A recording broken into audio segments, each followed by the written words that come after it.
Bonjour et bienvenue dans cette toute nouvelle vidéo où je vais donc vous parler des 6 signes qui vont montrer que vos traumas du passé affectent votre vie amoureuse à l'heure actuelle. Vidéo extrêmement importante. Si vous me connaissez, vous savez qu'il y a donc différentes vidéos avec différentes playlists sur cette chaîne YouTube, mais celle-ci particulièrement est importante parce que avant de dire j'accuse les autres, le pervers narcissique, le ou la pervers narcissique, manipulateur et compagnie, c'est déjà de comprendre pourquoi est-ce que ça foire dans mes relations amoureuses maintenant. Et donc, ici, cette vidéo est extrêmement importante par rapport à ça. Donc, encore et toujours un grand merci à toutes les personnes donc qui s'abonnent. N'oubliez pas de me rejoindre, on prend son petit GSM et on vient me rejoindre sur Facebook, Nathalie Cravatte tout seul, et sur Instagram, Nathalie Cravatte Coaching, pour justement avoir beaucoup plus de contenu. Et puis passer un petit peu plus de temps avec moi, bien évidemment, c'est toujours très agréable. Mais vous allez voir, il y a d'autres vidéos et d'autres contenus sur les 2 autres réseaux. Donc, n'hésitez pas donc à me rejoindre. Alors, sans plus tarder, nous démarrons donc tout de suite les 6 signes que les traumas du passé affectent votre vie amoureuse maintenant. Je vous avoue que je les ai notés, donc ne vous étonnez pas si vous me voyez lire un petit peu, c'est tout à fait normal. Alors, qu'est-ce qui va montrer que vos traumas du passé affectent votre vie? Eh bien, ce sont les 6 signes actuels. Si vous avez les signes que je vais vous donner, si vous en avez plusieurs, il est grand temps de faire quelque chose. Si jamais vous en avez 3, 4, 5 ou même encore 6, faites vraiment attention à vous. Vous êtes le ou la candidate idéale pour les relations toxiques. Donc, faites très attention. Petit aparté, si vous désirez avoir une consultation, puisque je reçois dans mon cabinet privé, je reçois par Zoom également, puisqu'il y a des personnes qui viennent de très loin. Donc, n'hésitez pas à visiter mon site internet. Tout est dans la description. Donc, allez voir donc dans la description et n'hésitez pas à prendre un rendez-vous si vous en avez donc besoin. Alors, premier signe que vous avez encore les traumas du passé qui viennent vous embêter à l'heure actuelle dans votre relation, c'est vous avez du mal de construire des relations intimes.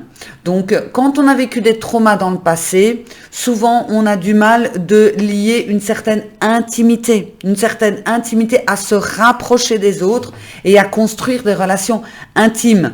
Donc, ce sont des personnes qui pourrait rester juste dans le superficiel. Je n'ai pas envie de trop m'impliquer. Il y a parfois des personnes aussi, elles ont un petit coup de cœur pour quelqu'un, mais ça ne va pas. Je n'ai pas envie d'être trop dans cette intimité, donc je préfère me retirer. Et donc, elles ont du mal de construire des relations intimes à l'heure actuelle. Elles n'ont peut-être même pas conscience que ce sont donc les traumas du passé qui font que elles sont comme ça à l'heure actuelle. C'est pour cela qu'on travaille toujours sur la cause et non la conséquence. Avec mes clientes, je travaille toujours sur la cause et non les conséquences, puisque j'ai fait de la psychologie, voilà, mélangé avec le coaching, tout ce qui est trouble de l'enfance. Le but, c'est d'aller travailler justement sur la cause et non les conséquences. Alors, deuxième signe que vos traumas du passé affectent vos relations à l'heure actuelle, c'est que vous avez donc des difficultés à exprimer vos besoins et vos sentiments. Donc, ce sont des personnes qui, en fait, vont se mettre en retrait, dans le sens où elles ne connaissent peut-être même pas leurs besoins et elles ne connaissent peut-être même pas leurs sentiments. Elles n'arrivent pas, en fait, à mettre des mots dessus. Je vais vous donner un exemple. Voilà, moi, par exemple, j'ai besoin d'avoir des moments au calme, des moments où je suis seule. Eh bien, ce sont des personnes, si elles n'ont pas travaillé sur leur trauma du passé, qui pourraient, voilà, je n'arrive pas à exprimer mes besoins. Je n'arrive pas à exprimer mon sentiment. Écoute, ce que tu m'as dit hier, ça m'a embêté, ça m'a posé problème, ou bien, où je me sens seule, peu importe. Mais elles ont du mal d'être dans cette expression d'elles-mêmes, donc cela cause des malentendus dans la relation, malentendus, conflits, etc. Et ça peut justement poser de gros problèmes. Donc le premier, du mal de construire des relations intimes, Et le deuxième, difficulté à exprimer ses besoins et ses sentiments. Attention, c'est vraiment super important. Le troisième signe, ça va être la difficulté de faire confiance aux autres.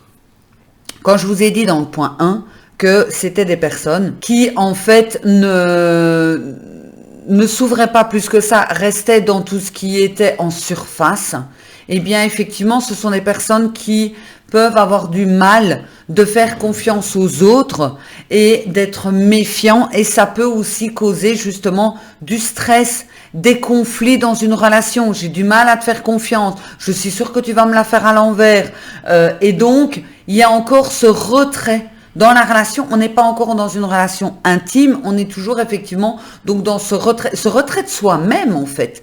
Et quand on entre en relation amoureuse avec quelqu'un, eh bien on a envie que l'autre se donne, on a envie que ce soit sincère et pas je me méfie, effectivement, je n'arriverai jamais à te faire confiance. Donc ça, ce sont les personnes qui ont subi les traumas par le passé. Vous les avez peut-être tous, ceux que je suis en train de citer, peut-être que vous en avez que 2, 3.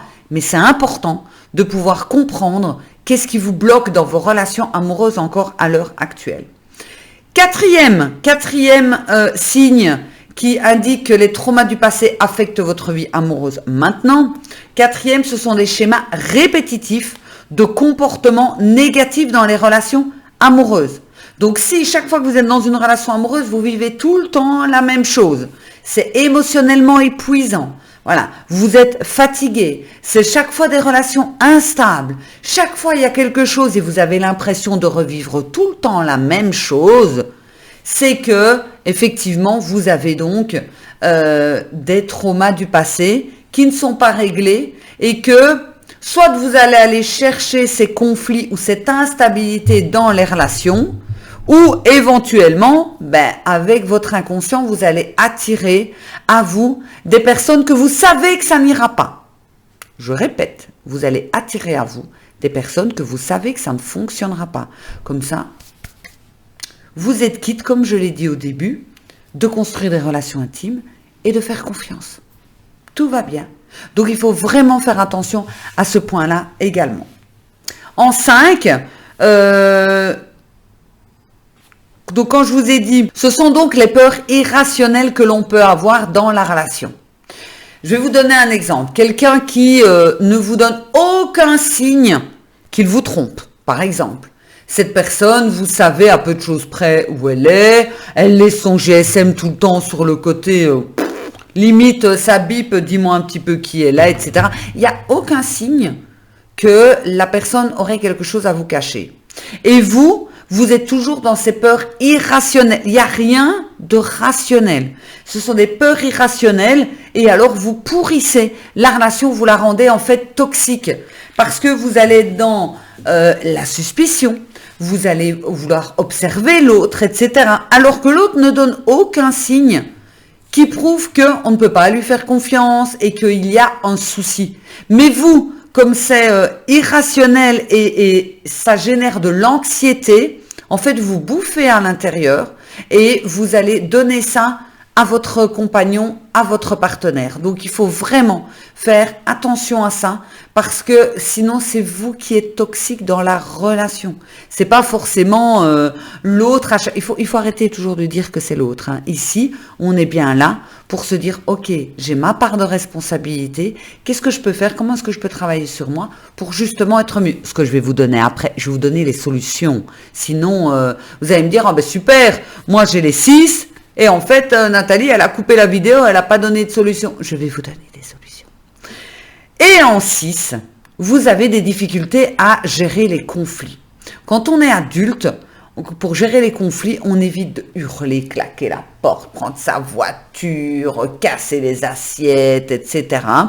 Donc, quand on est dans ce genre de personnes et qu'on ne sait absolument pas gérer les conflits, donc ça veut dire soit on va fuir, soit, comme je l'ai dit, on va hurler, c'est qu'on est encore dans le trauma du passé de l'enfance. On réagit comme l'enfant aurait donc réagi et plus dans cette façon adulte, cette façon saine. Donc ce qui va être très important pour vous, c'est vraiment de vous dire, ok, si je ne suis pas capable de gérer un conflit, eh bien, ça va poser problème sur le long terme parce que c'est normal dans un couple d'avoir des conflits, que ce soit dans n'importe quelle relation, avec son collègue, sa collègue, ses amis, son meilleur ami, frères, sœurs, parents, enfants, peu importe, mais vous devez être capable de gérer les conflits de façon rationnelle et adulte. Alors, je vais vous répéter les 6 signes et vous allez compter, vous allez regarder à combien est-ce que vous êtes vous.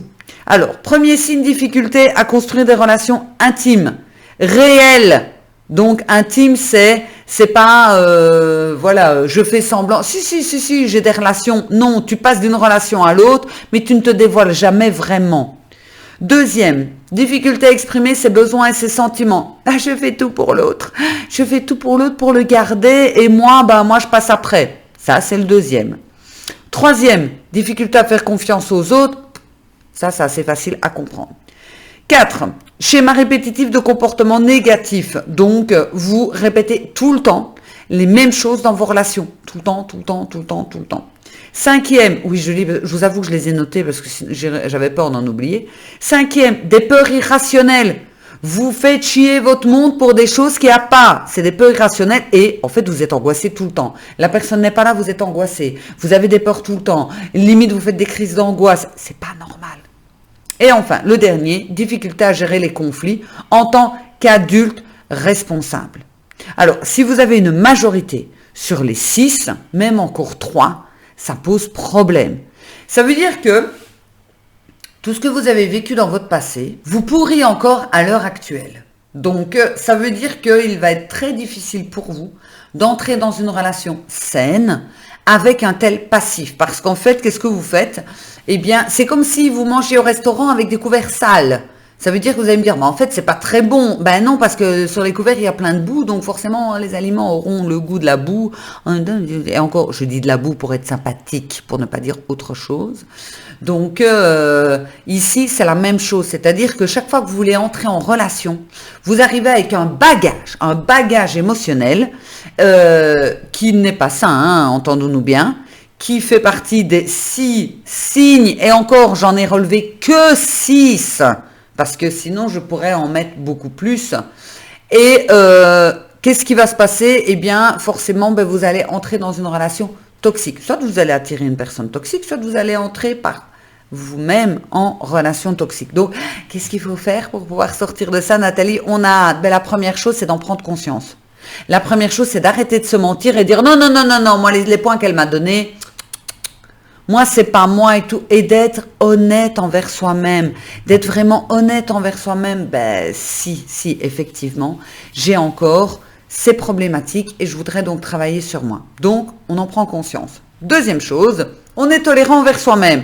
On arrête de se dire tout est de ma faute. Ah, mon Dieu, je n'arriverai jamais à entrer en relation saine parce que... Oh. On est tolérant envers soi-même. C'est pas grave. Les 3/4 des personnes qui viennent chez moi, c'est pas les 4/4, on va dire toutes les personnes qui viennent chez moi, qui ont été aux prises d'une relation toxique, elles ont ça. Et on travaille dessus pour en sortir. Donc, pas de panique. Elles avancent, on avance, pas de panique. Il y a des solutions.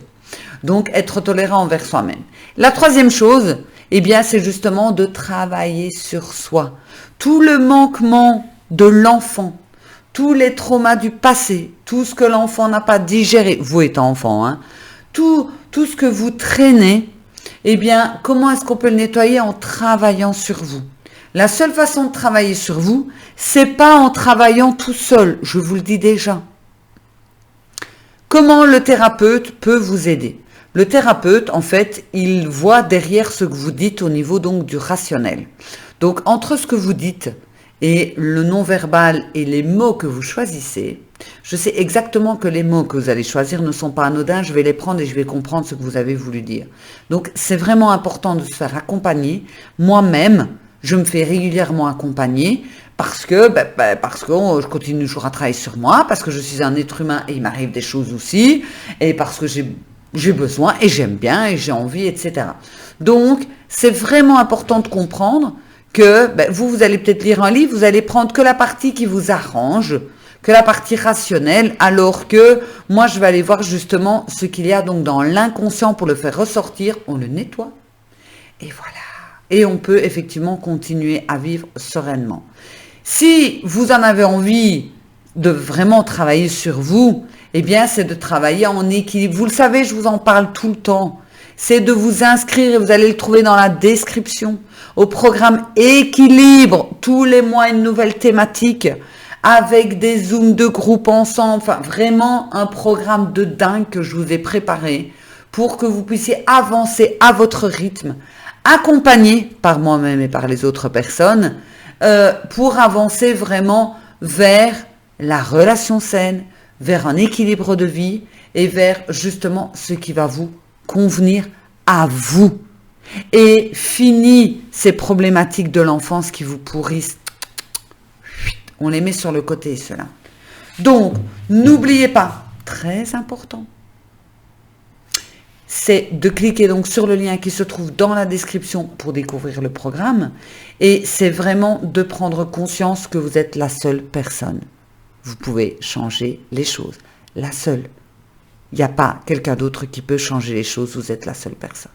N'oubliez pas de vous abonner, de partager cette vidéo. Elle peut être utile à différentes personnes. Et on se retrouve très bientôt pour une autre vidéo. À bientôt. Ciao.